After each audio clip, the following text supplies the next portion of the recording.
तो दीजिए जन्म जन्म का साथ ठाकुर। मेरे सिर पर रख दो ठाकुर अपने ये दोनों हाथ, देना हो तो दीजिए जन्म जन्म का साथ ठाकुर, देना हो तो दीजिए जन्म जन्म का साथ। तेरा एहसान होगा, तेरा उपकार होगा, तेरा एहसान होगा, तेरा उपकार होगा।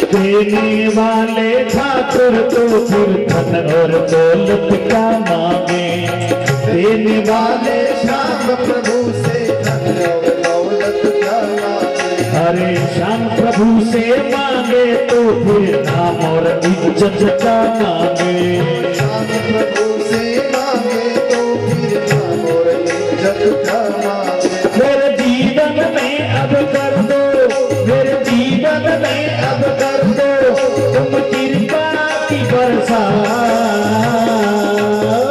देना हो तो दीजिए जन्म जन्म का साथ प्रभु जी, देना हो तो दीजिए जन्म जन्म का साथ।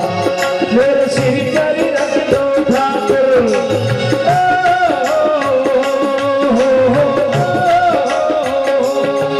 मेरे सिर पर रख दो ठाकुर अपने ये दोनों हाथ, देना हो तो दीजिए जन्म जन्म का साथ प्रभु जी, देना हो तो दीजिए जन्म जन्म का साथ। तेरा उपकार होगा, तेरा एहसान होगा, तेरा उपकार होगा, तेरा एहसान होगा।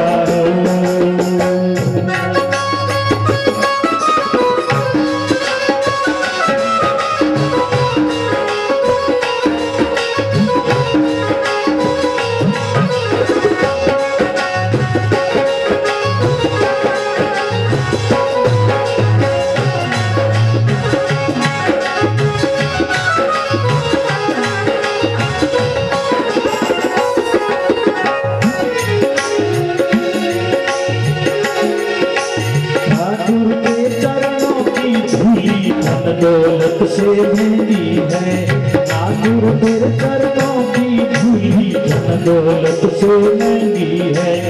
एक नजर कृपा की श्यामा नाम इज्जत से महंगी है, एक नजर कृपा की श्यामा नाम इज्जत से महंगी। मेरे दिल की तमन्ना यही है,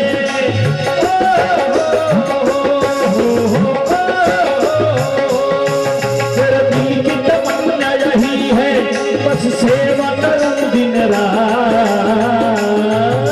देना हो तो दीजिए जन्म जन्म का साथ प्रभु जी, देना हो तो दीजिए जन्म जन्म का साथ। तेरा उपकार होगा, तेरा एहसान होगा, तेरा उपकार होगा, तेरा एहसान होगा।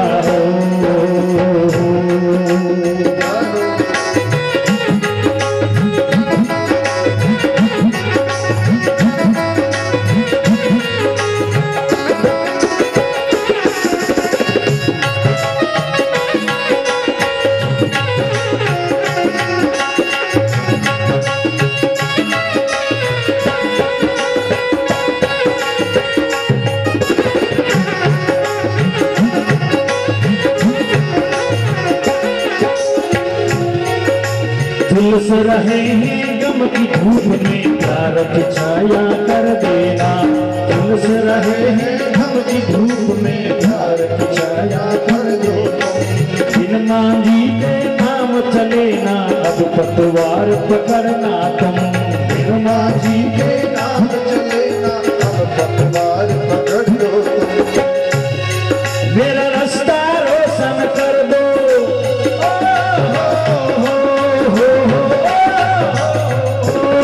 मेरा रास्ता रोशन कर दो, छाई अंधियारी रात। देना हो तो दीजिए जन्म जन्म का साथ प्रभु जी। देना हो तो दीजिए जन्म जन्म का साथ। कर देना हो तो दीजिए जन्म जन्म का साथ। मेरे सिर पर रख दो ठाकुर, मेरे सिर पर रख दो प्रभु जी अपने ये दोनों हाथ। देना हो तो दीजिए जन्म जन्म का साथ। कर देना हो तो दीजिए जन्म जन्म का साथ प्रभु जी। देना हो तो दीजिए जन्म जन्म का साथ। तेरा उपकार होगा, तेरा एहसान होगा, तेरा उपकार होगा, तेरा उपकार होगा, तेरा एहसान होगा, तेरा एहसान होगा। सेवा करूं दिन रात, कृपा की बरसात भगवान की होती रहे। बोलो राम। आपका यहाँ आगे क्या काम, चलो पीछे। भगवान ध्रुव जी की मस्तक पर आज चतुर्भुजनाथ अपना हाथ पधराते हैं। अमोघ अमोघ आशीर्वाद देकर के ध्रुव जी को विदा किया। ध्रुव जी महाराज आज घर आए हैं। पिताजी जो गोदी में बैठाने को तैयार नहीं थे, दौड़ते हुए सामने गए, स्वागत करके ला करके गादी पर बिठा दिया। जहां पर कृपा राम की होई, तहां पर कृपा करे सब कोई। भगवान की जिस पर कृपा हो जाती है तो जीव मात्र उस पर कृपा करने लग जाता है। और अगर वहां से कृपा नहीं आ रही है तो यहां वालों की कृपा काम ही नहीं आती। यहाँ की कृपा हो तो भी ना के बराबर हो जाती, उल्टा पड़ जाता। सीधा करे तो भी उल्टा हो जाता, और अगर वहां से कृपा बरस रही है तो उल्टा करे तो भी सीधा हो जाता। मीराबाई को जहर पिलाया तो भी अमृत बन गया। हनुमान जी की पूंछ जलाई तो लंका ही जल गई, क्योंकि परमात्मा की कृपा है। जहां राम की कृपा होती है तो फिर सब कृपा करने लग जाते। आज ध्रुव जी को राजगादी पर बिठाया। पिताजी ने कहा, बेटा जो काम बाप को करना चाहिए था पहले तूने कर लिया। मुझे भगवान को पाना चाहिए था पर तू पहले पा गया। आज पिताजी वन चले हैं, ध्रुव जी भवन में राजा बन करके रहे। 36,000 वर्षों तक का शासन किया। शिशुमार प्रजापति की पुत्री भ्रमी के साथ में नारद जी का विवाह हुआ, महाराज ध्रुव जी का विवाह हुआ। और ध्रुव जी महाराज की वत्सल, उत्कल इत्यादि 3 पुत्र हुए। अपने पुत्रों को राज सौंप करके ध्रुव जी महाराज फिर बद्रीनाथ में पधारे। 36,000 वर्ष पूरे होने के बाद बद्रीनाथ गए हैं, वहां तपस्या कर रहे थे। एक दिन सुबह सुबह भगवान की धाम से विमान उतरा और विमान ने ध्रुव जी महाराज से कहा कि हम भगवान के पार्षद आपको लेने आए, पधारो महाराज। पर ध्रुव जी क्या कहते हैं, महाराज भगवान की आज्ञा है तो हम तो जहां बुलावे वहां जाने को तैयार है। जहां ले चलोगे वहीं मैं चलूंगा, जैसे नाथ रख लोगे वैसे मैं रहूंगा। विमान में बैठने के लिए जो ही खड़े हुए, एक देवी जी ने आकर के हाथ जोड़ा, महाराज हमसे बिना मिले ही जा रहे हो। ध्रुव जी ने पूछा, देवी जी आप कौन, आपका परिचय, हम तो कभी मिले ही नहीं आपसे।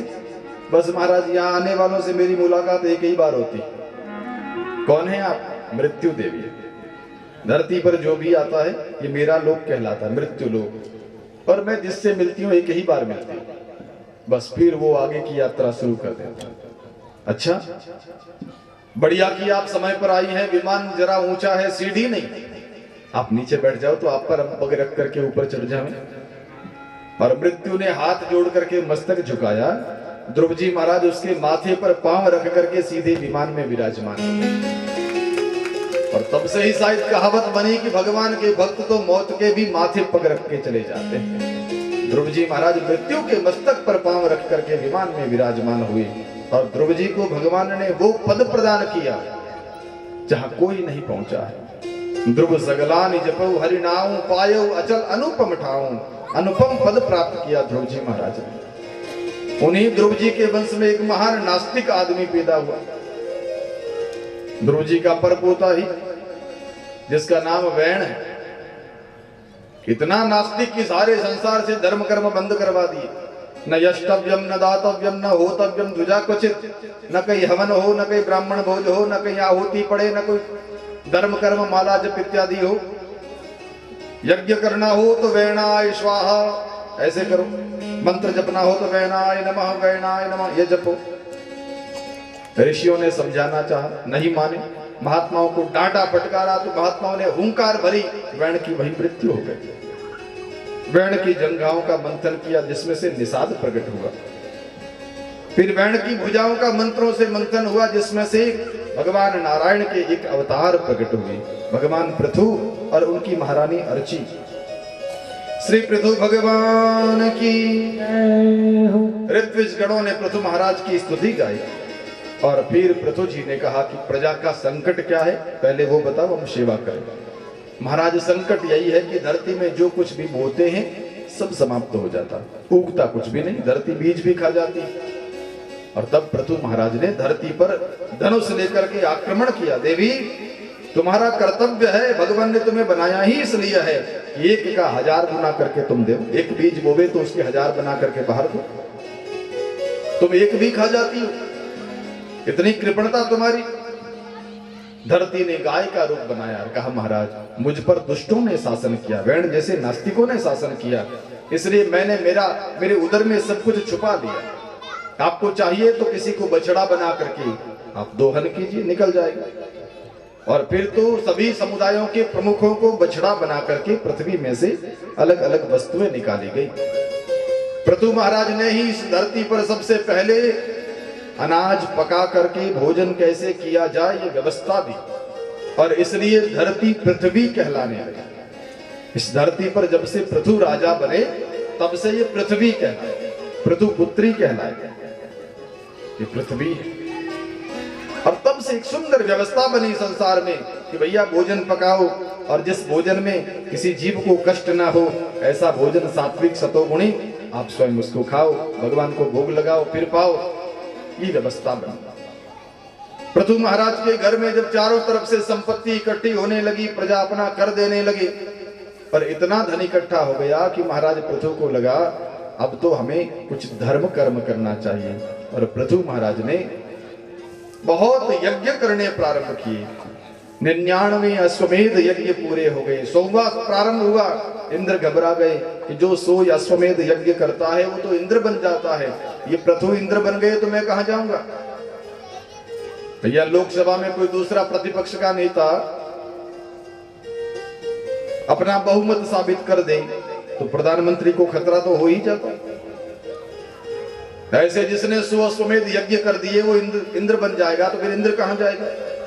तो इंद्र ने विघ्न डालने के लिए यज्ञ का अश्वमेध घोड़ा है, घोड़े के कारण से यज्ञ होता, चारों तरफ छोड़ करके उसको दिग्विजय के लिए छोड़ा जाता। अब महाराज वो घोड़ा ही चुरा लिया, उस अश्व को ही चुरा लिया। महाराज पृथु के पुत्र विजिताश्व घोड़े को लेकर के फिर चले आए, फिर चुराया, फिर ले आए। तीसरी बार पृथु ने कहा कि महाराज ये इंद्र ऐसे नहीं मानेगा। ब्राह्मणों से कहा कि मैं इंद्र को आज मार ही डालूंगा। ब्राह्मणों ने कहा महाराज आपको जाने की जरूरत नहीं है। क्यों? ये सारे देवता तो हमारे वश में है महाराज। देवाधीनम जगत सर्वम मंत्राधीनश्च देवता। सारा संसार तो देवताओं के अधीन है। देवता चला रहे इसलिए तो चल रहा है। हवा चलना बंद कर दे तो एक दिन में प्रलय हो जाए, अग्नि अपनी उष्णता देना बंद कर दे, सूरज अपना तपना छोड़ दे तो एक दिन में सब ठंड के मारे मर जाए। सारे देव एक दिन रूठ जाए तो सारा समाज। ये हड़ताल कर ले ना किसी दिन, जल कह दे कि आज हम किसी की प्यास नहीं बुझाएंगे, अग्नि कह दे आज हम किसी को उष्णता नहीं देंगे, हवा कह दे आज हम किसी को ऑक्सीजन नहीं देंगे, बताओ कोई जी सकता? पृथ्वी कह दे आज हम किसी को धारण नहीं करेंगे, जो खड़ा होगा जाएगा पाताल। कोई नहीं जी सकता। तो देवाधीनम जगत सर्वम मंत्राधीनश्च देवता, सारा जगत तो देवताओं के अधीन, लेकिन वो देवता मंत्रों के अधीन। और ते मंत्रा ब्राह्मणाधीना, वह मंत्र ब्राह्मणों के अधीन है। इसलिए आपकी आज्ञा हो तो तस्मात् ब्राह्मण देवता, हम तो ब्राह्मण देवता कहलाते हैं, उनको लाके अभी यज्ञ में स्वाहा कर देंगे। और ब्राह्मणों ने जो मंत्र पढ़ना प्रारंभ किया, तत्काल ब्रह्मा जी प्रकट हो गए। अरे ब्राह्मण देवताओं, हमने तुमको आहुति सामग्री डालने के लिए कहा था, तुम इंद्र को ही डाल रहे, क्षमा करें। पृथु महाराज को समझाया तो पृथु जी मान गए, अब इंद्र पर हम क्रोध नहीं करेंगे। बड़ों का कहना मानने से भगवान भी राजी हो जाते हैं। आज नारायण प्रभु प्रकट होकर के आए इंद्र को लेकर के। पृथु ने क्षमा करके इंद्र को हृदय से लगाया, भगवान के चरणों में प्रणाम किया। प्रभु ने कहा, पृथु हम तुम पर बहुत प्रसन्न है, मांगो क्या चाहिए। पर पृथु जी ने कहा, महाराज देना ही चाहते हैं तो हमारे इन 2 कानों में 10,000 कान की शक्ति भर दो। क्या करोगे? आपकी मंगलमय कीर्ति कथा सुनते सुनते कहीं हमारे कान कभी थक न जाए, 2 कानों की शक्ति क्षीण न हो जाए। आपकी कथा इतनी प्यारी लगती है कि 10,000 कान दे दो महाराज, जो कभी थके ही नहीं, रोजाना आपकी कथा सुनता चाहता। और भगवान ने उनको 10,000 कान की शक्ति 2 कानों में दी। तो वो निरंतर भगवान की कथा सुन रहे थे। सुनते सुनते एक दिन साक्षात सनकादिक ऋषि पधारे और सनकादि ऋषियों ने महाराज पृथु को सत्संग सुनाया। पृथु जी पूछते हैं, महाराज कोई बढ़िया सी बात बता दो। घर में कोई साधु संत पधारे तो क्या पूछते, महाराज कोई बढ़िया सी ज्ञान की बात बता दो, हमारे कल्याण की बात बता दो। या पृथु महाराज ने भी यही पूछा, महाराज कोई कल्याण की बढ़िया सी बात बता दो। और सनकादिक ऋषि कहते हैं, महाराज हम बहुत बातों का संक्षिप्त करके एक ही बात में समझा देते हैं। संपूर्ण शास्त्रों का सार यही है कि अनात्मा में हमारी जो रति है वो छोड़ करके परमात्मा में लगा दो। ये सभी शास्त्रों का सार है। अनात्मा माने जड़ पदार्थ। भैया छोटी छोटी चीजें टूट, वो हाथ से मोबाइल नीचे गए, अरे मर गया मैं तो, मोबाइल टूट गया मेरा। मोबाइल के टूट जाने से हम कैसे मर गए भाई? जब मोबाइल नहीं था तब भी हम तो थे, और मोबाइल नहीं रहेगा तो भी रहेंगे। ऐसे छोटे छोटे नुकसान पर आदमी बार बार कहता मैं तो मर गया, मैं तो मर गया। उन पदार्थों के टूटने से हम जो बार बार अपने आप को टूटता हुआ मानते हैं, ऐसे धीरे धीरे स्थिति यह बन जाती है कि शरीर रूपी पदार्थ टूटता है तो भी भीतर वाली जीवात्मा तो नहीं मरती, वो भी तो अमर रहती है, वो तो सदा अमर रहने वाली। और उसके साथ जब हम संबंध जोड़ लेवे, इन अनात्मा जिसमें आत्मा नहीं है, ऐसे पदार्थों के प्रति हमारी जो रति, हमारी जो आसक्ति, हमारा प्रेम है, वह हटा करके परमात्मा से जोड़ देवे, इसी में कल्याण है। सनकादिक ऋषियों ने ये बात संक्षिप्त में समझाई। महाराज पृथु जी इतने प्रसन्न हो गए, महाराज आपने तो हमको सार तत्व समझा दिया, बताओ आपको भेंट क्या दे। सनकादिक ऋषियों ने कहा क्या दे सकते हो? तो पृथु जी कहते हैं, प्राणादारा सुता ब्रह्मन् गृहाश्च सपरिच्छदा राज्यं बलं मही कोशम इति सर्वं निवेदितम्। मेरे प्राण, मेरी पत्नियां, मेरे पुत्र, मेरा राज्य, मेरा धन भंडार, मेरा ये संपूर्ण सब पृथ्वी, सब कुछ आपको भेंट करता हूं महाराज। मेरे पास जो जितना मेरा कहने का है तो सब मैं आपको भेंट कर रहा हूं। सनकादिक ऋषियों ने कहा वाह, ऐसा ही चेला चाहिए जो अपना सब कुछ भेंट कर दे। लेकिन सुनो, अब ये सब कुछ हमारा है लेकिन हमें ले जाना नहीं है, तुम इसकी व्यवस्था संभालो।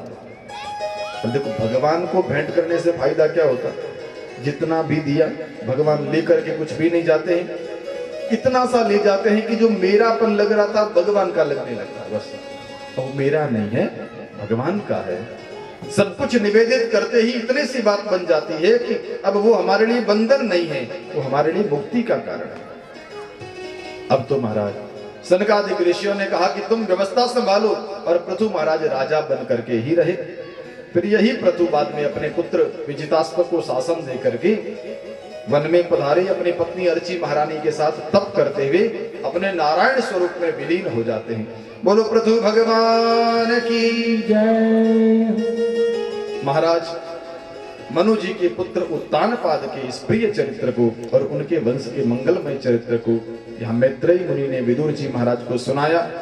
अब पंचम स्कंद में बहुत सुंदर ऋषभदेव भगवान की, जड़ भरत महाराज की सुंदर कथाएं हैं। फिर आगे प्रहलाद चरित्र आना है, और कल की कथा में तो साक्षात हम सबके परम आराध्य भगवान श्री कृष्ण का प्राकट्य होना है।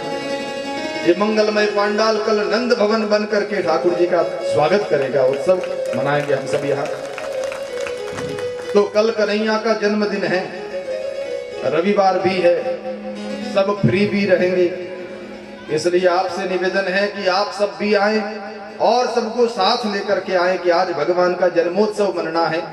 नंदोत्सव की उस उत्सव हम सभी मनाएंगे, भगवान की बधाइयां गाएंगे, उत्सव का आनंद लेंगे। तो आप सब पधारें। और एक सूचना, एक प्रस्ताव आया हमारे पास कि परसों शीतला सप्तमी है। आप सभी अपने अपने घर में गर्म भोजन नहीं बनाते हैं, ठंडा वाला चीज़ है। पहले तो आज रंग पंचमी है, इसलिए आप सबको बधाई रंग पंचमी की। कल षष्ठी है, परसों सप्तमी है, तो परसों नहीं बनाएंगे तो उसका भोजन कल ही बनाना है। और जब ठंडा खाना है तो लेट क्यों बनाना, कल दोपहर में बना के आना। ऐसा करना है या कल टाइम चेंज करें? आपका प्रस्ताव जो आप कहेंगे हम स्वीकार करेंगे, क्योंकि सुनाना तो आप सबको है। कल 12 से 4 रखें या 3 से 6:30 रखें? अब ये ध्वनि मत से तो प्रस्ताव पारित होना नहीं है, इसलिए एक प्रस्ताव आप सबके सामने। 12 से 4 में कौन कौन सहमत है, जरा हाथ खड़ा करना। ठीक है। अब जिन जिन को 3 से 6:30 वाला समय सही लग रहा हो,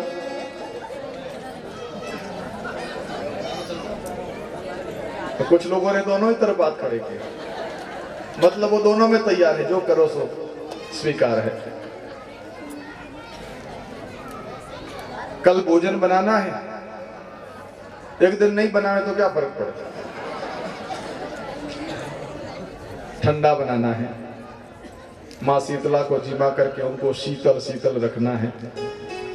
तो कल का समय थोड़ा परिवर्तन, क्योंकि परिवर्तन वाले पक्ष दर ज्यादा है, ज्यादा लोगों ने सहमति दी है कि हाँ महाराज कल के लिए चेंज कर लिया जाए। कल भगवान का जन्मोत्सव है, इसलिए 3.5 घंटे में तो काम चलेगा नहीं, कल थोड़ा ज्यादा लगना है, इसलिए 3:30 बजे तक नहीं 4 बजे तक होगा। और अगर कोई लोग इसी भरोसे आवे कि 3 बजे से ही कथा शुरू होगी तो कम से कम 1 घंटा तो उनको भी मिलनी चाहिए, इसलिए 12 बजे से 4 बजे तक कल का समय रहेगा। स्वीकार है? कल दिन में सोना नहीं है, रोजाना की तरह भोजन करके जो विश्राम हो रहा है उसको कल विश्राम दिया जाए, विश्राम को विश्राम दिया जाए। कल सोना नहीं है, जागना है, क्योंकि भगवान आने वाले हैं। सोते हुओं को भगवान नहीं मिलते हैं, जो सोवत है सो खोवत है, जो जागत है सो पावत है, इसलिए जागना है। कल ठीक 12 बजे से पूर्व यहाँ कथा पंडाल में पधार जाएं और आनंद से भगवान के जन्मोत्सव की कथा का हम सभी आनंद लेंगे। आओ भाव से जयकार करते हुए आज की कथा को यहाँ विराम देवें, फिर आरती करके प्रसाद लेकर के आप सभी प्रस्थान करिएगा। समय को याद रखना, सुबह कल दोपहर 12 बजे से 4 बजे तक पधारें, उसके बाद जाकर के फिर आराम से भोजन बनाना। जितना भी ठंडा बनाना हो, पूरी रात पड़ी आराम से बनाते जाना, सुबह नहीं बनाना, पहले तो बना ही सकते, क्योंकि अपनी तिथि तो सूर्योदय से बदलती है, रात की 12 बजे नहीं बदलती। एक आदमी ने 11 का व्रत किया और रात को 12:30 बजे देखा कि वो जीम रहा। हमने पूछा क्या कर रहे हो? बोले बस महाराज तारीख चेंज हो गई, अब भूख लगी थी इसलिए जिम रहे। अरे भैया तारीख चेंज हो गई, हमारी तिथियां अंग्रेजी नहीं है, ये सूरज की किरण से बदलती है, सूर्योदय के उदित होने के साथ ही हमारी तिथियां बदलती है। ऐसा नहीं कि रात को 12 बजे तिथि बदल गई।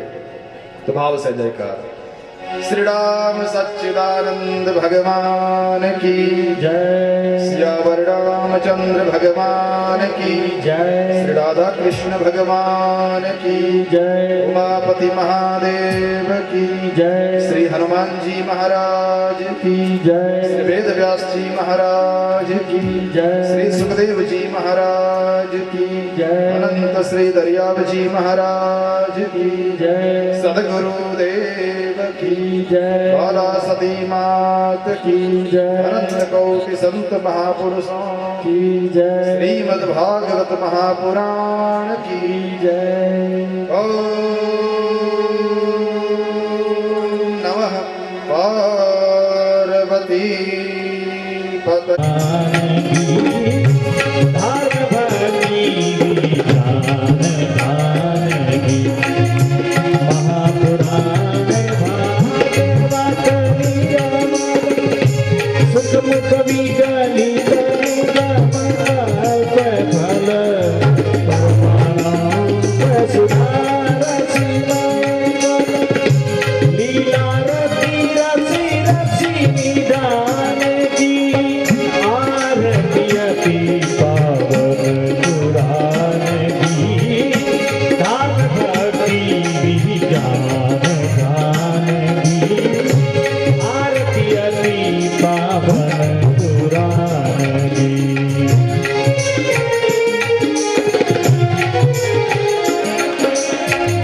कलिमल मदनी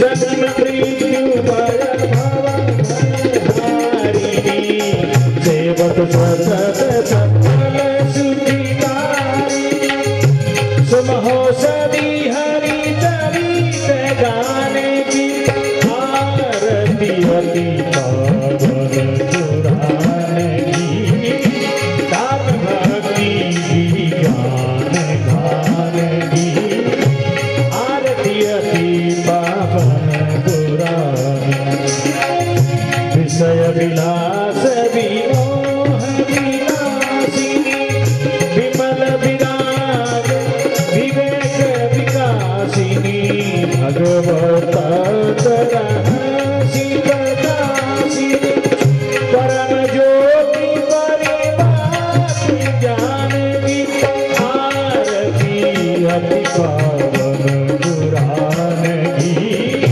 दान भक्ति विज्ञान गान की परमहंस मुनि मन उल्लासिनी रसिक हृदय रसिकासी विलासिनी भूति भूति अति प्रेम सुदासी तथा अचंचल प्रिय सुदानगी आरती अति पावन पुराण की दान भक्ति विज्ञान गान की आरती अति साध्याः सन्ति देवाः ॐ एकदन्ताय विद्महे वक्रतुण्डाय धीमहि तन्नो दन्ति प्रचोदयात् हरि ओं महालक्ष्मै च विद्महे विष्णुपत्नी च धीमहि तन्नो लक्ष्मी प्रचोदयात् हरि ओं नारायणाय विद्महे वासुदेवाय धीमहि तन्नो विष्णु प्रचोदयात् हरि ओं वृषभानुजाय च विद्महे कृष्णप्रियाय च धीमहि तन्नो राधा प्रचोदयात् हरि ओं नन्दनन्दनाय विद्महे वासुदेवाय धीमहि तन्नो कृष्ण प्रचोदयात् हरि ओं हंसाय विद्महे परमहंसाय धीमहि तन्नो श्री सुखदेव प्रचोदयात् नाना सुगंध पुष्पाणि यथा कालोद्भवानि च पुष्पाञ्जलिर्मया दत्तं गृहाण परमेश्वर सुमन सुगंधित सुमनयुत सुमन सुगंधि सुजान पुष्पांजलि अर्पण करो मेरे नाथ करो स्वीकार प्रभु जी आप करो स्वीकार मंत्र पुष्पांजलि समर्पयामि सियावर रामचंद्र भगवान की मोर मुकुट वंशी वाले की पवन पवन सुत हनुमान जी महाराज की, उमापति महादेव की, श्री भागवत महापुराण की, श्री सुखदेव जी महाराज की, अनंत सिद्धरियाव जी महाराज की, दाता श्री गुलाबदास जी महाराज की, बाला सदेवात की, सदगुरुदेव भगवान की, अनंत कोटि संत महापुरुषों के। जय जय श्री राधे, जय जय श्री राधे, जय जय श्री राधे श्याम।